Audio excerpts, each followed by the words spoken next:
قرآن مجید فرقان حمید اللہ تعالیٰ کا انسانیت کے نام وہ آخری پیغام ہے کہ جو تخلیق آدم سے لے کر اینڈ آف ٹائمز یعنی قیامت تک کے موضوعات کا احاطہ کرتا ہے۔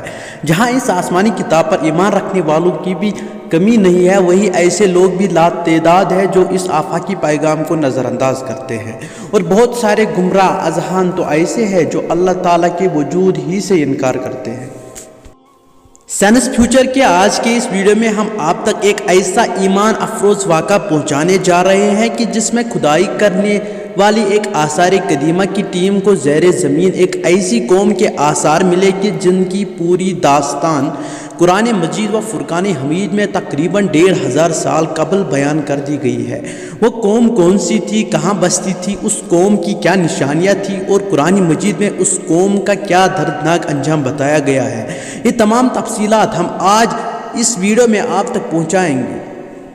دوستو، ابھی کچھ عرصہ قبل کی بات ہے کہ صحرائے عرب میں آثار قدیمہ کی کھدائی کے دوران مختلف سائز کے انسانی ڈھانچے دریافت ہوئے۔ ان سب میں سے کچھ انسانی ڈھانچے اس قدر بڑے جسامت کے حامل تھے کہ اگر ان کو سیدھا کھڑا کیا جاتا تو ان کے پاؤں زمین پر جبکہ ان کے سر کہیں منزلہ عمارت کے برابر ہوتے۔ اب جہاں آثار قدیمہ کی کھدائی کرنے والی یہ تحقیقی ٹیم اس بات پر حیران اور پریشان تھی کہ یہ کس زمانے کے ڈھانچے ہیں اور کب تک انسانی وجود اتنا بڑا ہوا کرتا تھا، وہی آپ کو بتاتے چلے کہ قرآن مجید میں اللہ تعالیٰ نے اس قوم کی پوری داستان مفصل انداز میں بیان کی ہوئی ہے۔ قرآن مجید کے مختلف صورتوں جیسے کہ سورۃ الاعراف، سورۃ الفجر، سورۃ الشعراء اور دیگر کئی مقامات پر اس قوم کے بارے میں آیات ہے جو ان کی سرکشیوں اور نافرمانیوں کے متعلق اور ان کے دردناک انجام کے متعلق بیان کرتی ہے۔ دوستو، ان لوگوں کا تعلق قوم عاد سے تھا اور وہ ارم نام کی بستی کے رہنے والے تھے۔ وہ بستی بڑے بڑے ستونوں والی تھی۔ عاد کے نام سے 2 قومیں تاریخ میں گزری ہے، ایک کو عاد قدیمہ یا عاد ارم کہتے ہیں۔ یہ حضرت نوح علیہ السلام کی اولاد میں سے تھے اور ان کا وطن عدن سے متصل تھا۔ ان کے طرف حضرت ہود علیہ السلام کو بھیجا گیا تھا، لیکن قوم عاد کی بدعمالیوں کے سبب انہیں تباہ کر دیا گیا۔ ان کی رہائش احقاف کے علاقے میں تھی۔ احقاف میں بسنے والی اس قوم نے بہت ترقی کی۔ اللہ تعالیٰ نے اس قوم کو حد سے زیادہ قد و قامت اور قوت عطا فرمائی تھی۔ ان میں ہر شخص کا قد کم از کم 12 میٹر کے قریب ہوتا تھا، اور طاقت کا یہ عالم تھا کہ بڑے سے بڑا پتھر جس کو کئی آدمی مل کے بھی نہ اٹھا سکے، ان کا ایک آدمی ایک ہاتھ سے اٹھا کر پھینک دیتا تھا، اور یہ لوگ طاقت و قوت کے بلبوتے پر دنیا کے ایک وسیع علاقے پر قابض ہوئے۔ گویا یہ لوگ اس وقت کے زمانے کی سپر پاور تھے۔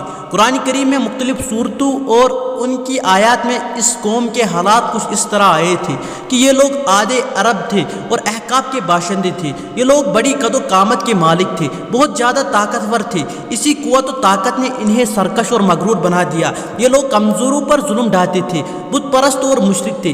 خیمہ ہونے کے باوجود ہر اونچائی پر مضبوط محل بناتے اور اس پر فخر کرتے۔ اللہ تعالیٰ قرآن کریم میں فرماتے ہیں کہ کیا تم نے نہیں دیکھا کہ تمہارے پروردگار نے عاد کے ساتھ کیا سلوک کیا، اس اونچے ستونوں والی قوم ارم کے ساتھ جس کے برابر دنیا کے ملکوں میں کوئی اور قوم پیدا نہ کی گئی۔ شروع میں یہ لوگ توہین پرست تھے، لیکن وقت کے ساتھ ساتھ شیطان نے ان کے دلوں میں وسواس ڈالا اور وہ شیطان اور بتوں کی عبادت کرنے لگے۔ چنانچہ قوم نوح کے بعد جس قوم نے سب سے پہلے بت پرستی اختیار کی وہ یہی قوم عاد تھی۔ اسی قوم کے متعلق ہم آپ کو پہلے بھی بتا چکے ہیں کہ یہ انتہائی طاقتور اور توانا قوم تھی جن کا قد کہیں کہیں میٹر تھا۔ روایت میں آتا ہے کہ یہ 800 سے 900 سال کی عمر تک پاتے تھے، نہ بوڑھے ہوتے، نہ بیمار ہوتے، نہ ان کے دانت ٹوٹتے، نہ نظر کمزور ہوتی، ہمیشہ جوان اور تندرست و توانا رہتے۔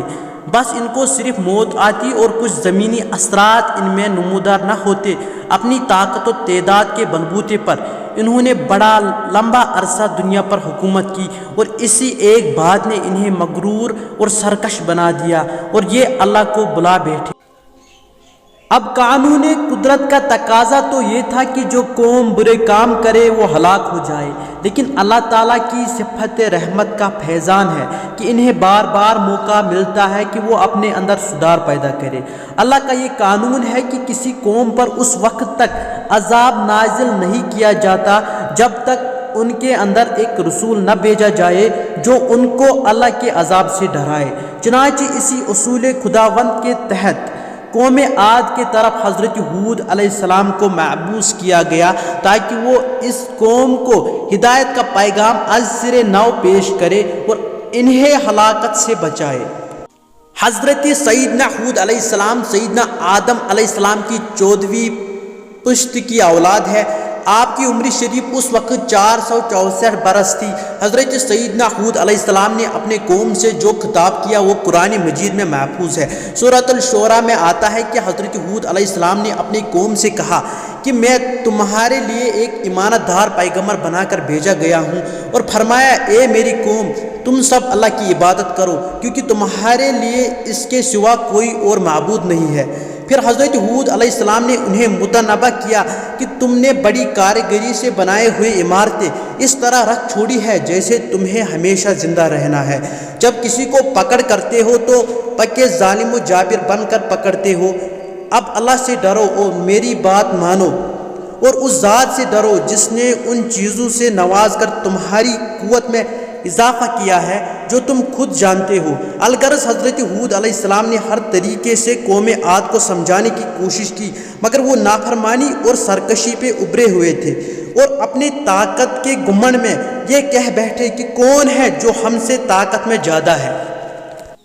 اس قوم کے سردار حضرت ہود علیہ السلام سے کہنے لگے کہ ہم تو یقینی طور پر دیکھ رہے کہ تم بیوقوفی میں مبتلا ہو اور بے شک ہمارا گمان یہ ہے کہ تم ایک جھوٹے آدمی ہو۔ حضرت ہود علیہ السلام نے جواباً کہا کہ میرا پروردگار تمہارے جگہ کسی اور قوم کو یہاں بسا دے گا اور تم اس کا کچھ نہ بگاڑ پاؤ گے۔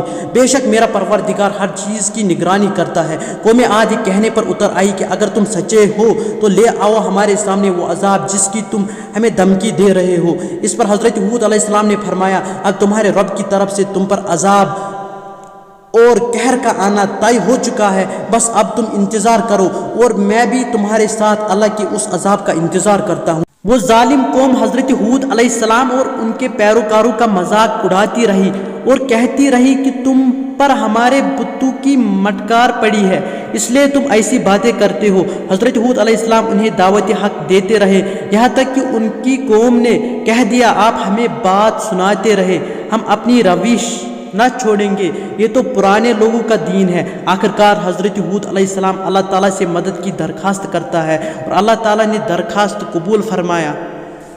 قوم عاد کی سرکشی اور ان کی نافرمانیوں کے وجہ سے پہلے اللہ تعالیٰ نے ان پر بارش بند کر دی اور رزق روک دی، فصل اور باغات جل گئے، لوگ بارش کی خواہش کرتے رہے۔ پھر ایک دن ایک سیاہ بادل انہیں آتا ہوا نظر آیا تو وہ خوشی سے ناچنے لگے کہ یہ بادل ہم پر برسے گا، لیکن اصل میں بادل کی صورت میں وہ قہر الہی تھا جس عذاب کی وہ جلدی مچا رہے تھے۔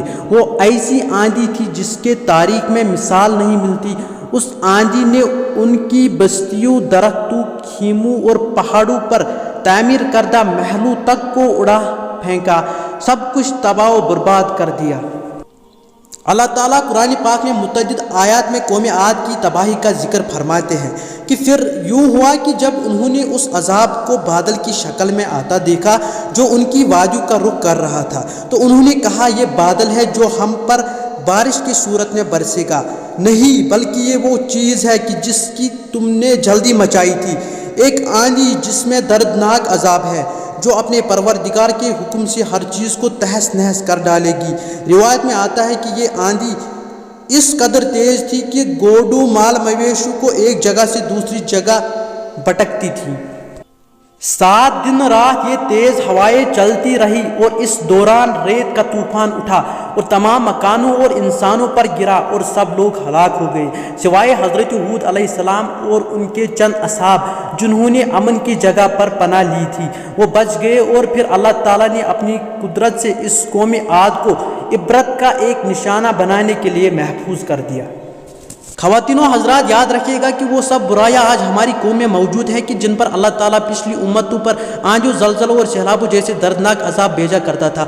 آج بھی اللہ زلزلوں، سیلابوں اور مہلک بیماریوں کے ذریعے مسلسل وارننگ دے رہا ہے کہ راہ راست پر آ جاؤ، مگر ہم معلوم نہیں کس مٹی کے بنے ہیں اور اس دنیا میں گم ہیں۔ قوم عاد جن کا ذکر اللہ تعالیٰ نے خود قرآن پاک میں کیا ہے کہ اتنی طاقتور قوم تھی کہ میں نے کبھی پہلے تخلیق نہیں کی، تو جب اللہ تعالیٰ ان کا نام و نشان مٹا سکتا ہے تو آج ہماری اوقات کیا ہے۔ اللہ تعالیٰ سے دعا ہے جب تک ہم اس جہان میں زندہ ہے تو ہماری زندگیاں رسول کریم صلی اللہ علیہ وسلم کی حیات مبارکہ کی نقل میں ہی گزرے، اور جب اس جہاں سے رخصت ہونے کا وقت آئے تو ہمارا خاتمہ بالایمان ہو۔ اگر آپ سب کے دلوں کی یہی خواہش ہے تو کمنٹ سیکشن میں آمین لکھنا نہ بھولے، اور اس کے ساتھ ساتھ اگر آپ کو یہ ویڈیو انفارمیٹو لگی ہو تو اس سے لائک اور شیئر کر کے دوسرے لوگوں تک پہنچائے، اور باقی اگر آپ چینل پہ نئے ہو تو اس چینل کو سبسکرائب کیجئے۔ ملتے ہیں اگلے ویڈیو میں کسی دوسرے انفارمیٹو ویڈیو کے ساتھ، تب تک کے لیے بائے۔